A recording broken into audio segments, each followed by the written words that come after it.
Avant que je ne vous raconte cette histoire, il est crucial que vous compreniez une chose.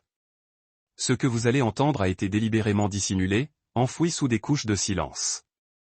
Depuis des millénaires, les autorités religieuses ont étouffé ce récit, le reléguant au rang de légende, le qualifiant de simple mythologie. Elles ont tissé un voile épais autour de cette vérité, craignant sa puissance révélatrice. Mais ce n'est pas une mythologie. C'est l'histoire, dans toute sa nudité et sa force brute. C'est le récit d'événements qui ont façonné le monde tel que nous le connaissons. Et lorsque vous découvrirez ce que 200 anges, ces êtres célestes, ont fait à l'humanité avant le grand déluge, vous comprendrez enfin pourquoi cette histoire a été interdite, bannie des livres et des esprits. Vous saisirez la raison pour laquelle on a cherché à vous la cacher. Ce n'est pas un conte populaire, une fable innocente. C'est une écriture, un texte sacré. Et tout commence par un ordre émanant de Dieu lui-même, du Créateur de toutes choses. À l'époque où le monde était jeune et vierge, immaculé, où l'humanité marchait en toute innocence sur la terre, le Seigneur Dieu, assis sur son trône céleste, s'adressa à la cour des cieux, à la multitude des anges.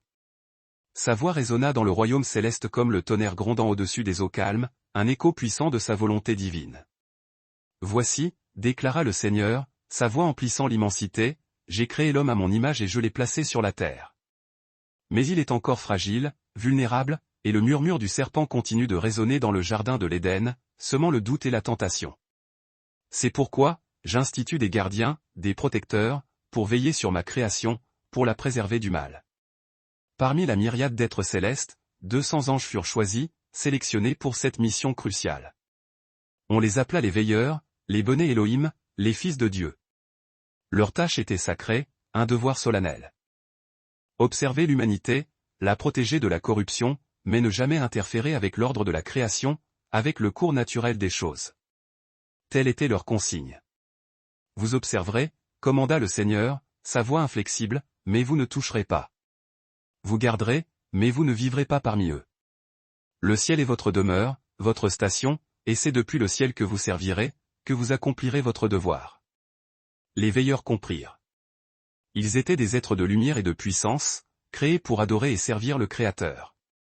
L'obéissance était tissée dans leur essence même, gravée dans leur être.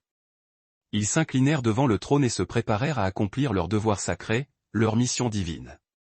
Le ciel s'ouvrit comme un grand rideau que l'on tire, dévoilant une splendeur infinie, et les veilleurs descendirent à travers des nuages de gloire, vers la terre en contrebas, un monde nouveau qui les attendait.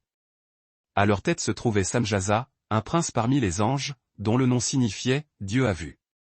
Son port respirait l'autorité, le poids du commandement, et ses frères lui faisaient confiance aveuglément, sans la moindre hésitation.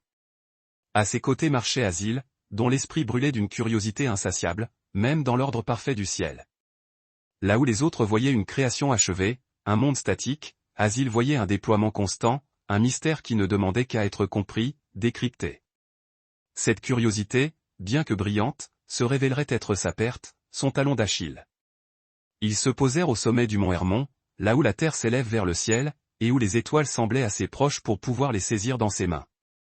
C'était une frontière sacrée, le point le plus élevé qui leur était permis d'atteindre, assez proche pour observer l'humanité, mais suffisamment éloigné pour rester à l'écart, pour maintenir une distance essentielle. Simjaza rassembla ses frères sur ce sommet montagneux. Le vent les traversait comme un souffle, et les étoiles brûlaient au-dessus de leur tête, témoins silencieux de leur serment. « Frères des cieux », déclara Samjaza, sa voix portant le poids d'une prophétie qu'ils ne pouvaient pas encore percevoir, une confiance sacrée nous a été accordée. Nous devons veiller sur l'humanité, la protéger de la corruption qui la menace. Mais la terre est vaste, et les cœurs des hommes ne sont pas encore éprouvés. Il fit une pause, son regard parcourant les visages de ses compagnons, scrutant leurs pensées. À cet instant précis, quelque chose d'innommable passa entre eux. L'ombre de ce qui allait advenir. Si l'un d'entre nous venait à faiblir, continua Samjaza, sa voix grave, le fardeau retombera sur nous tous. C'est pourquoi, jurons un serment devant les étoiles elles-mêmes, que nous resterons unis à jamais. Azil s'avança, ses yeux reflétant la lumière des étoiles, brillant d'une détermination inflexible. Que cela soit scellé entre nous, dit-il, sa voix résonnant avec une puissance étrange. Si nous tombons, nous tomberons ensemble. Nul ne se détournera.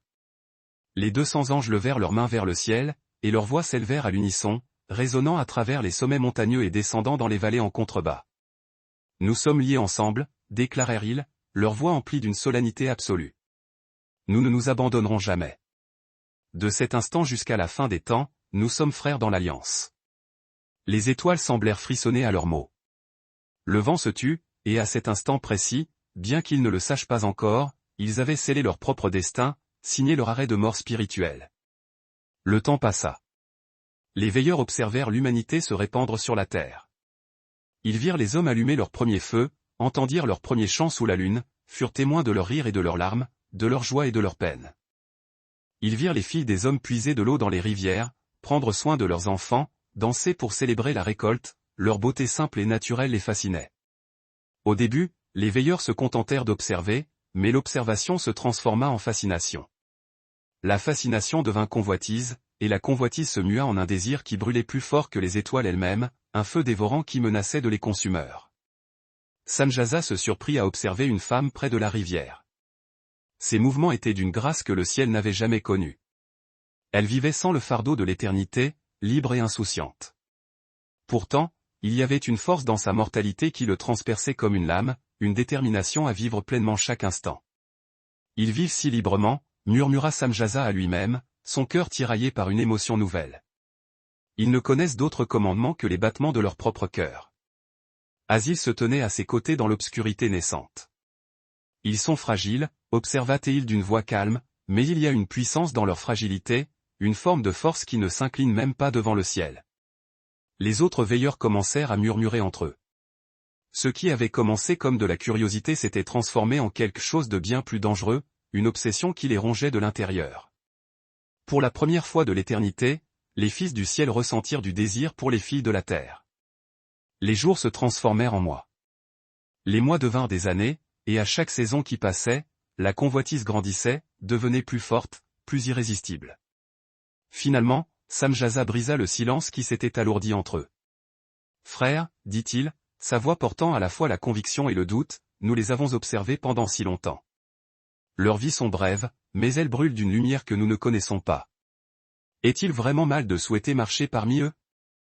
Irak répondit immédiatement, sa voix ferme et sans appel. « Il n'est pas mal de souhaiter, mais agir nous condamnerait. Le ciel interdit ce que tu proposes. » Samjaza se tourna pour lui faire face. Et pourtant, le ciel n'est-il pas silencieux? Peut-être que ce silence est une permission. Azil se rapprocha, sa voix tombant à peine plus qu'un murmure, insinuante et persuasive. Tu crains la punition, Samjaza. Tu as peur de tomber seul. Mais nous avons juré un serment ensemble. Si l'un tombe, tous tombent. Nul ne se détournera de notre alliance. Le regard de Samjaza se perdit à nouveau vers la terre en contrebas, vers les lumières des villages humains éparpillés dans l'obscurité comme des étoiles tombées du ciel. Je crains, dit-il d'une voix calme, emplie d'appréhension, qu'en cherchant à leur apporter la lumière, nous ne leur apportions que la ruine. Irak posa sa main sur l'épaule de Samjaza, essayant de le rassurer. Nous avons déjà choisi, frère. Le vœu est fait. Finissons ce que nous avons commencé. La nuit devint pesante de silence. Même le vent semblait retenir son souffle, suspendu à leurs paroles.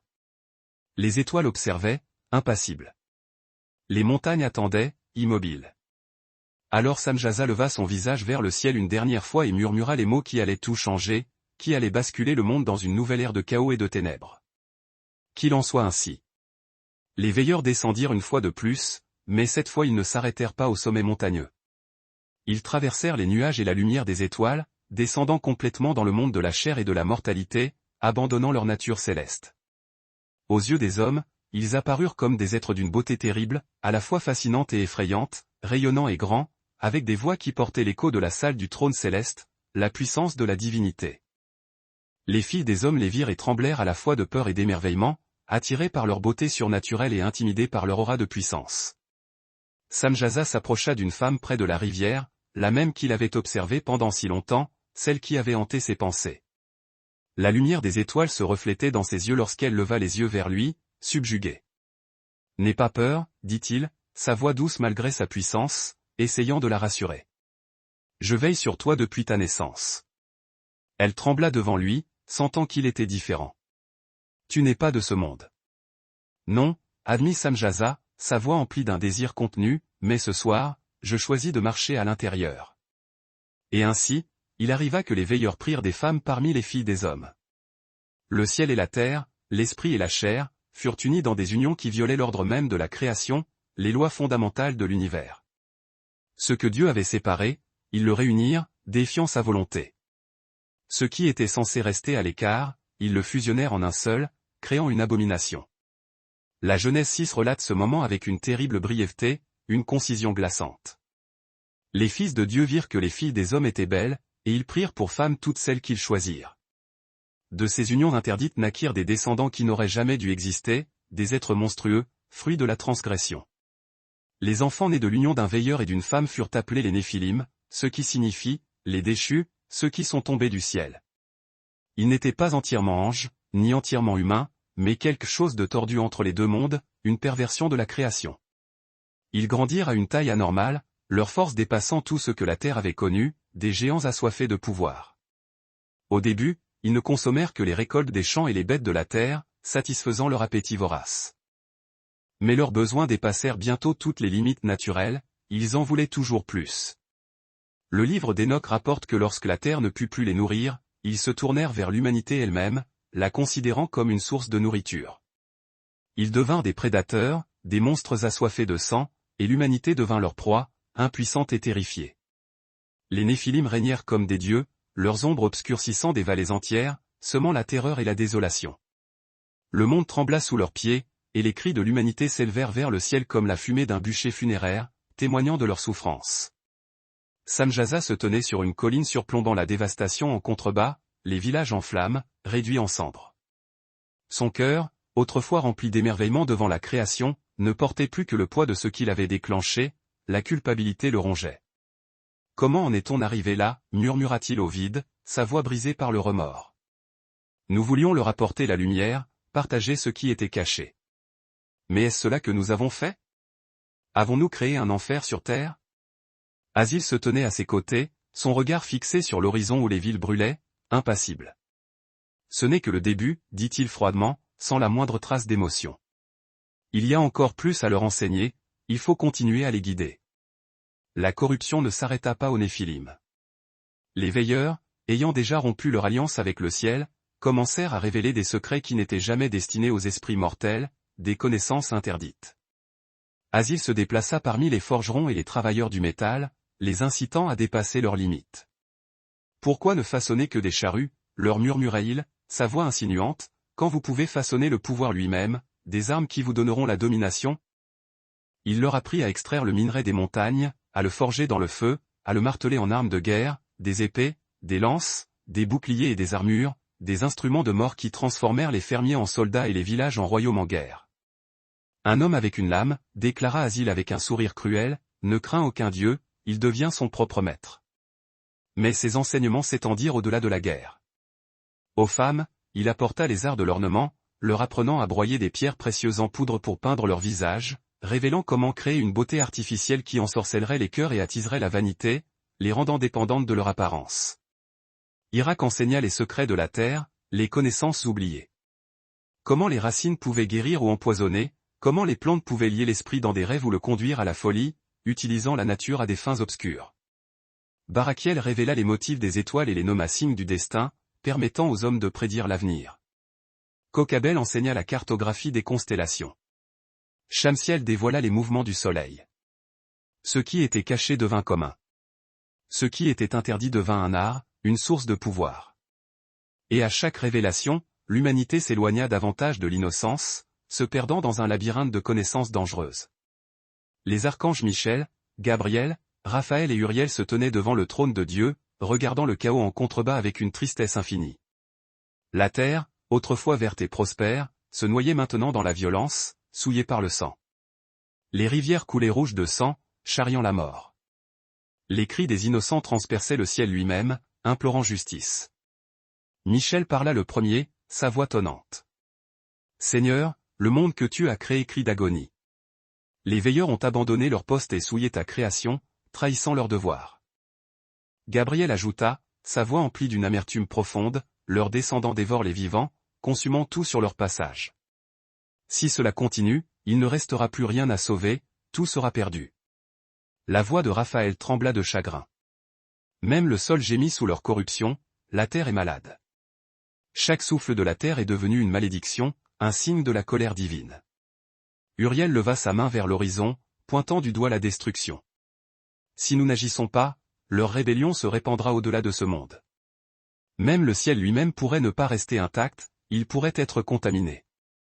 Le trône resta silencieux, mais de ce silence vint un vent, sombre et déterminé, portant le poids du jugement, la colère divine. En bas, les veilleurs le sentirent. L'air devint lourd, irrespirable, le ciel s'assombrit, et pour la première fois depuis leur descente, ils connurent la peur, l'angoisse de ce qui allait arriver.